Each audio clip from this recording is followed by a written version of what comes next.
La Corse est une montagne dans la mer, tant par sa géographie que par l'esprit des populations qui l'habitent.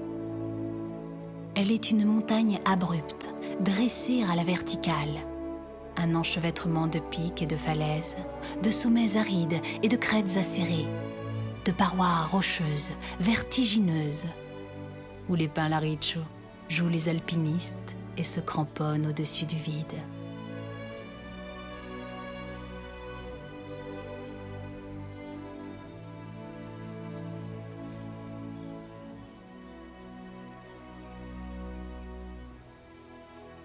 L'île semble véritablement jaillir de la mer comme un geyser.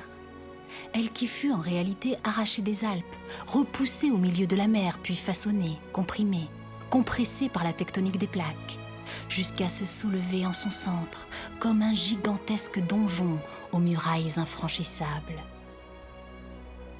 Oui, l'île est une montagne, bâtie comme un château fort, un territoire obstinément abrupt et hostile. Un pays tourmenté et sauvage, où la nature exprime pleinement toute sa puissance, fière et indomptée. Tout le centre de l'île, du nord au sud, n'est qu'une succession de crêtes effilées, de cimes dénudées tailladées de failles, encadrant d'étroites vallées comme des canyons, où la roche se pare d'une végétation inextricable, avant de s'élever une nouvelle fois, aride et nue, puis de recommencer ce mouvement de pli et de repli comme une mer agitée.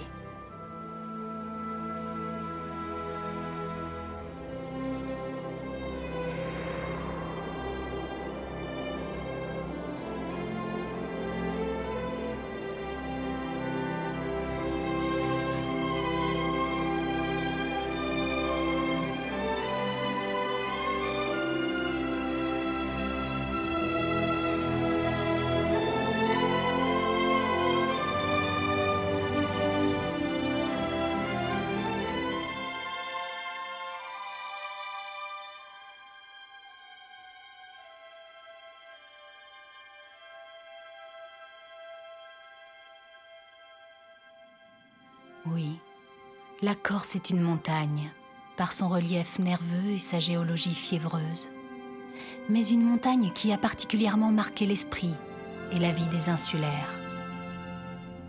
Et sur les flancs de ces colosses de pierre, de petites entailles fines et rectilignes marquent discrètement d'incroyables chemins. Ce sont les sentiers du Niolo, ceux-là même qui permettaient aux hommes de franchir les massifs, de relier les vallées, et de mener leurs troupeaux vers les verts pâturages des hauts plateaux alpins. Ce sont des routes étonnantes, presque secrètes, longeant des corniches à l'aplomb des précipices, des routes légendaires et ancestrales, taillées, arrachées à la montagne par la main de l'homme.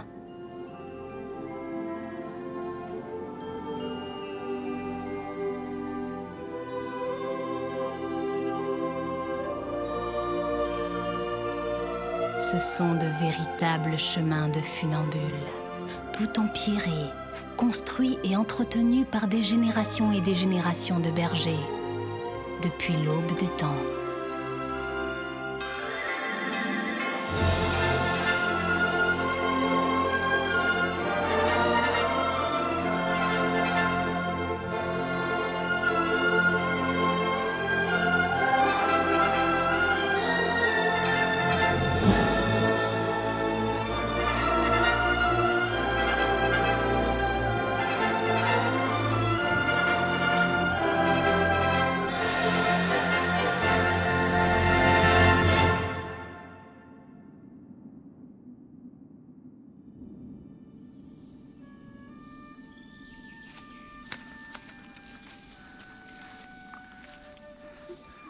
Regarde-moi ça, ce tronc.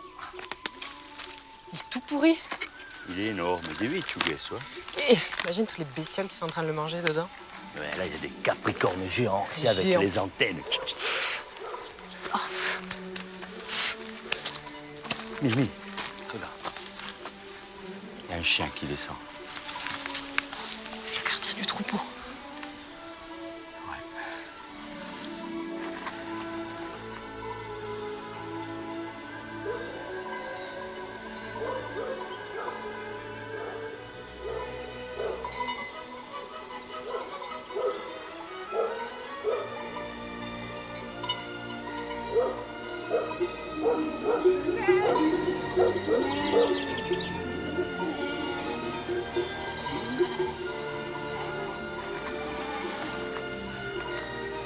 Affakan mi gabre. Attends. Il y en aura beaucoup. Il y en avait la bande, mi va. Regarde tous les petits. Les petits avec les mamans. Ouais, elles sont belles. Hein. Il y a toutes les couleurs. Ouais, regarde, il y a une grise là, mouille, belle, un air. Ah, c'est là. Les tout petits sont vraiment adorables. Hein. Ouais, les petits nains.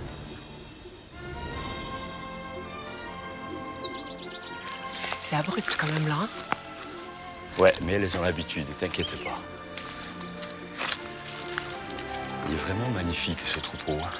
J'ai vraiment l'impression qu'on les perturbe. À pénouche.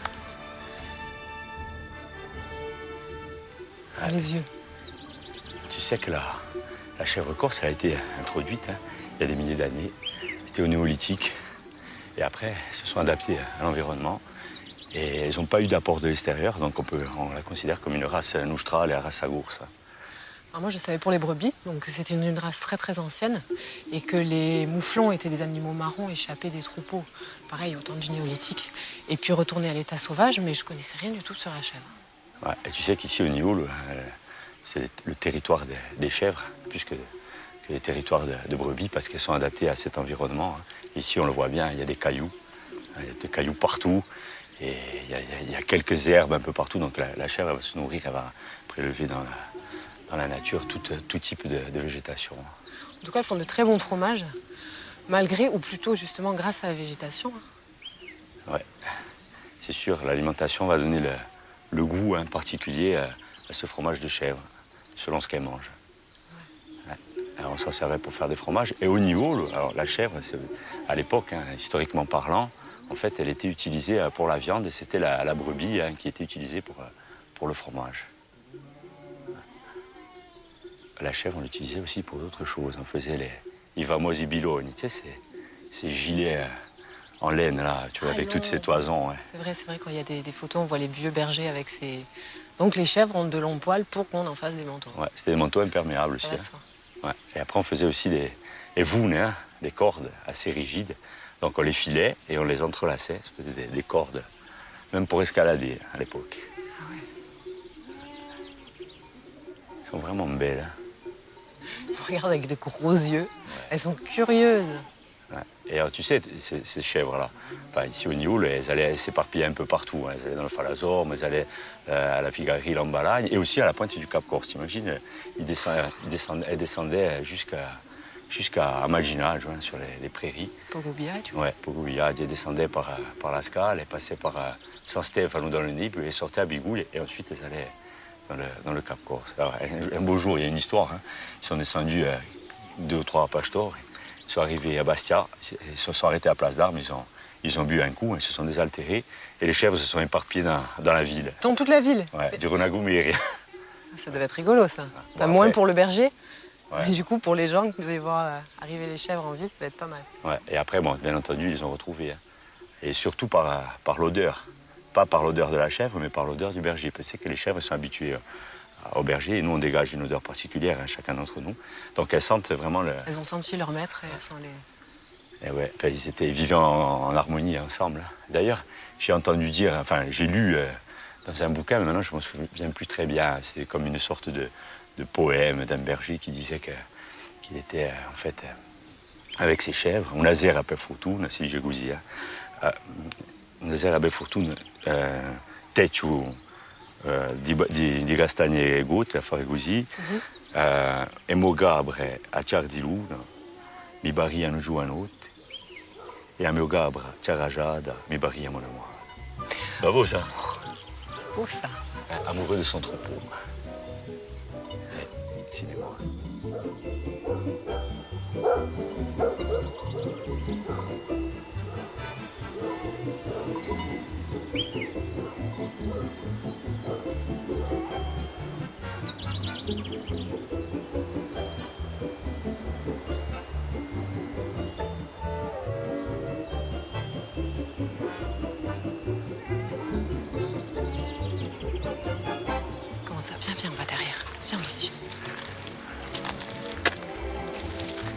tchè.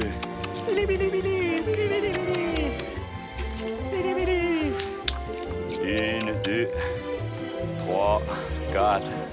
Je suis un paquet, toi. Ah, il y en a 200 à peu près, à la louche.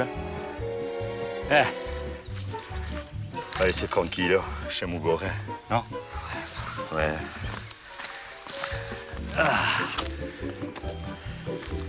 Regarde là, encore des troncs. Des géants, abattus par la foudre. Il y a de tout ici, des géants, des nains.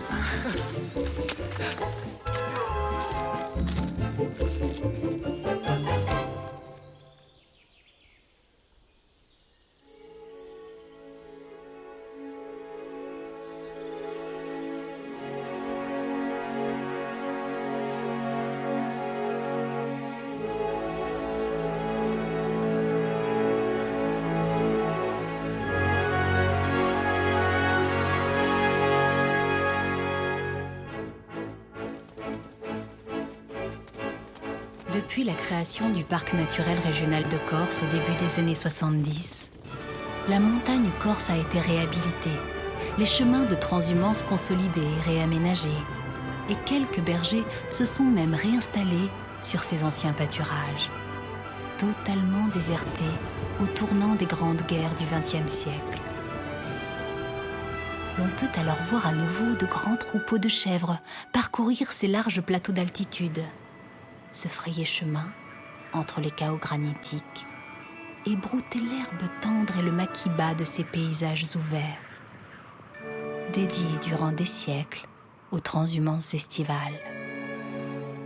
Ces quelques troupeaux, aujourd'hui, égayent le paysage, mais il y avait jadis sur ces terres toute une économie pastorale, des milliers de bêtes, des chèvres surtout, mais aussi des brebis, et toute une communauté de bergers qui gravissaient ces massifs au début de l'été pour partager tous ensemble un même mode de vie, rythmé par les saisons et la nécessité de trouver de l'herbe fraîche durant les mois les plus chauds, lorsque la végétation littorale était grillée par le soleil.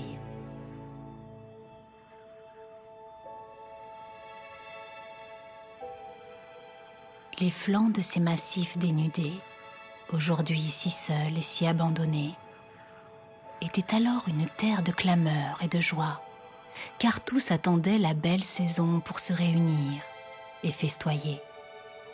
S'échanger les nouvelles depuis les vallées encaissées, nouer quelques franches amitiés, quelques solides alliances, se raconter des histoires les soirs de veillée, se défier gentiment au coin du feu, s'inventer des légendes et se transmettre des secrets.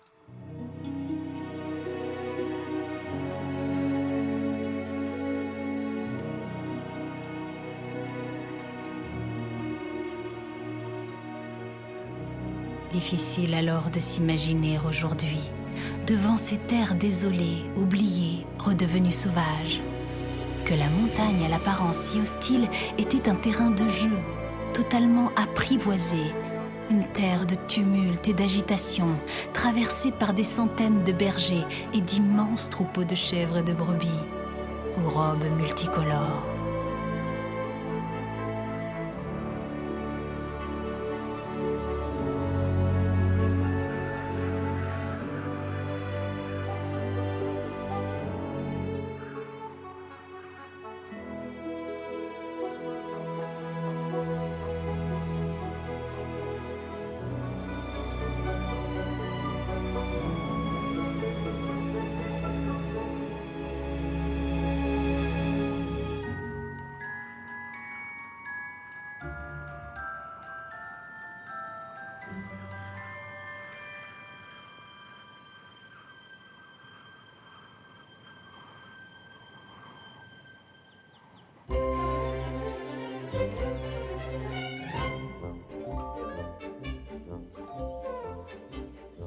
Paul et Karine avancent sur les traces de ces bergers d'antan, sur ces chemins empierrés maintes fois foulés, au travers de ces dédales de roches si souvent contournés ou escaladés, à la recherche peut-être de quelques vieux secrets bien dissimulés.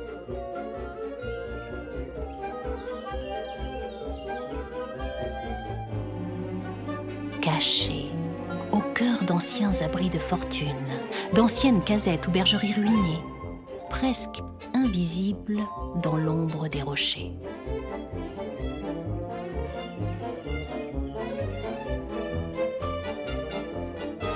Qui sait, ces vieilles pierres renferment peut-être encore quelques élixirs secrets, nés de la communion des anciens avec la nature, quelques potions magiques, donnant à ces marcheurs infatigables vigueur ou jeunesse éternelle.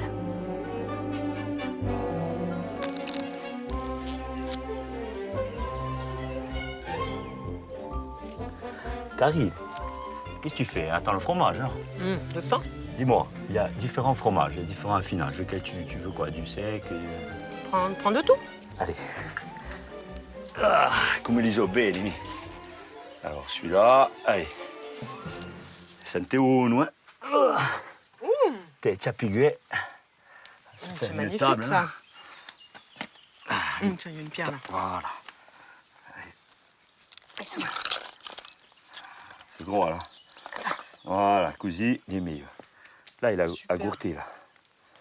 Alors, tu vois, là, il y a différents fromages. Donc, celui-ci, il aura 15 jours à peu près. Hein. Là, tu es un peu plus vieux et celui-ci doit avoir 1 mois. Voilà. Et ça, c'est le fromage du Niolo, ou Niolinco, hein, qui est de couleur blanc cassé. C'est un fromage qui est fait ici avec du lait de chèvre, hein, du lait cru de chèvre, et il est à pâte molle. Celui-là doit être somptueux. Appétissant. Moi, je voudrais bien goûter Oui. le frais. Voilà. Et normalement, le Niolinco, il a à peu près 3 à 4 mois d'affinage.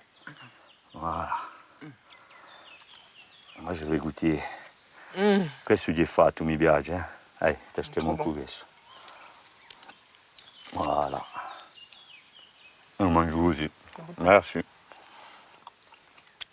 Délicieux. Il est pas bien, hein?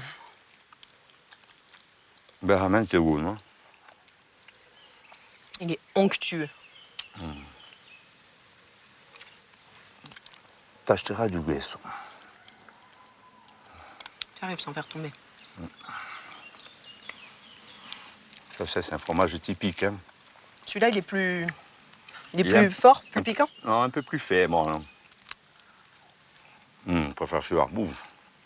Moi, j'aime bien ça, c'est plus doux. Moi, je le mangerai tout entier. Après, un peu sur les bas. Donc, tu sais que ça va faire. Je t'en coupe un autre bout et après je le remets à l'intérieur. Là, on les a empruntés, on les repose discrètement. Ni vu ni connu. À la piate, non? Allez, attends. Mais oui, il a fait. Ouais, comme ça, je goûte celui-là.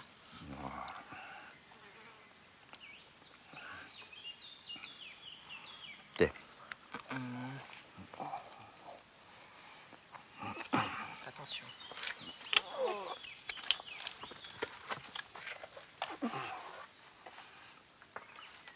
Je les range bien. Il est bon aussi, le plus vieux. Hein. Hum. Le plus vieux, il est bon aussi. Hein. On remontera une prochaine fois. Il sent plus aussi. Hein. Tu sais que ce cagile, il est vraiment magnifique. Et là, ici, aux bergeries des Rats, ouais, il y en avait 9 autrefois. Regarde comme il est beau, tout en pierre. Et les cagiles, ils sont exposés versant nord. Ils ont une très petite entrée. En fait, ça permet d'éviter qu'il y ait trop d'air qui rentre. Et pour garder une certaine température. Tu vois, il faut à peu près 12 degrés pour un bon affinage. Tiens, prends celui-là. Moi, je préfère le plus jeune. Ouais. Il est pas bien, là? I piazzi dei Raule.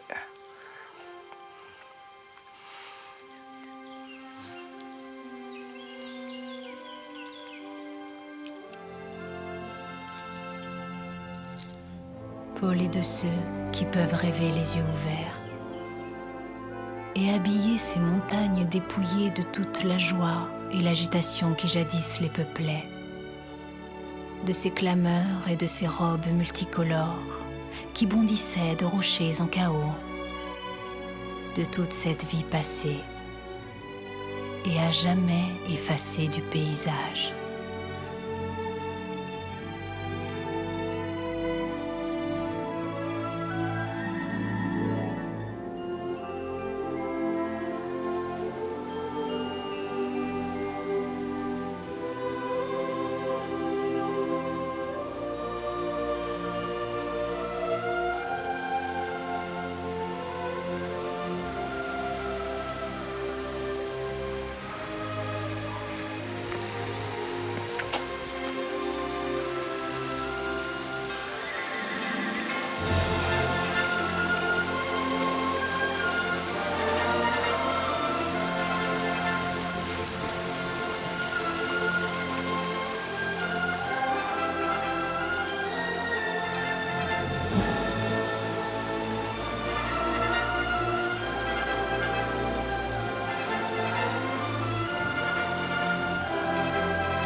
ce la fare con tutte.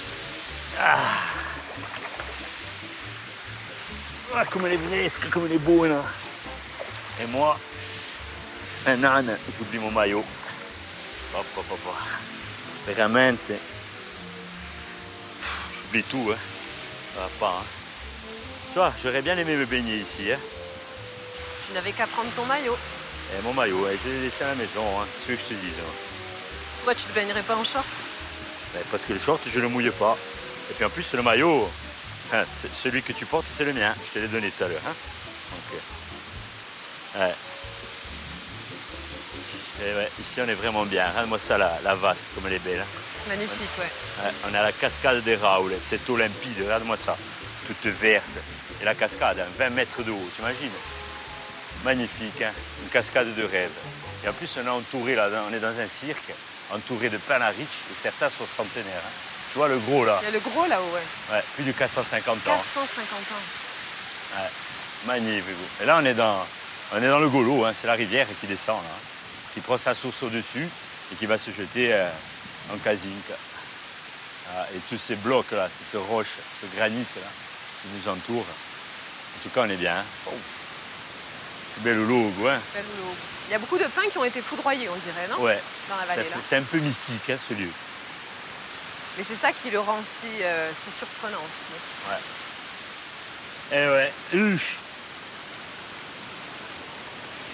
Elle doit être fraîche quand même, non?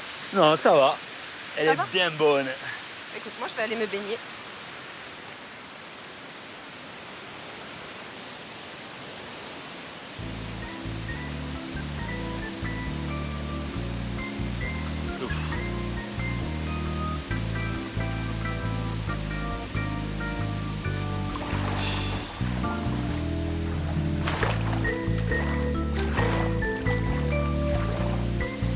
Ça va faire. Ça va être bonne en plus.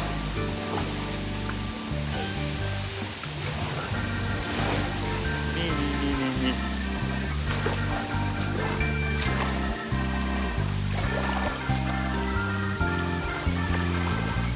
Moi, je m'en fous, je vais me baigner comme ça.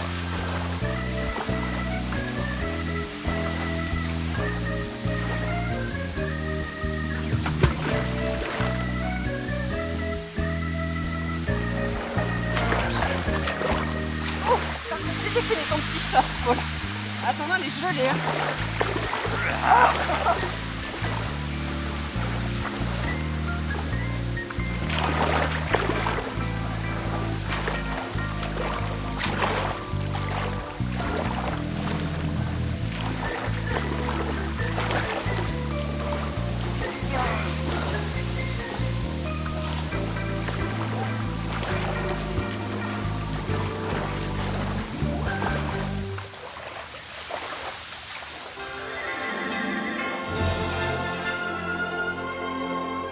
Un paysage époustouflant de beauté.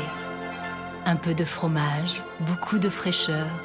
Le Niolu reste un morceau de paradis, un cadeau divin, bien caché dans son écrin de roche. Au bout de bien des efforts et de sentiers improbables, les chemins secrets de quelques initiés.